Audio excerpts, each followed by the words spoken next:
అసలు పరిశుద్ధాత్మ అంటే ఎవరు? పునీత అగస్టీను చెప్తున్నారు, పవిత్రాత్మ అంటే తండ్రి అయిన దేవునికి పుత్రుడైన దేవునికి మధ్య ఉన్నటువంటి అనుబంధమే పరిశుద్ధాత్మ. తండ్రి దేవునికి పుత్రుడైన దేవునికి మధ్య ఉన్నటువంటి అనుబంధమే పవిత్రాత్మ. ఈ కుమారుణ్ణి పుత్రుడైన దేవుని తండ్రితో ఏకం చేసేది పవిత్రాత్మ. ఈ తండ్రితో ఈ పుత్రుని కలిపేది పవిత్రాత్మ.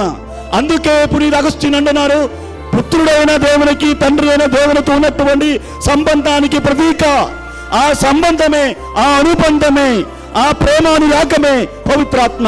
పవిత్రాత్మ ద్వారా పుత్రుడైన దేవుడు తండ్రి అయిన దేవునితో అనుబంధంలో ఉంటారు. పుత్రుడైన దేవుడు తండ్రి అయిన దేవునితో సంబంధం కలిగి ఉండడానికి మూలం పవిత్రాత్మ.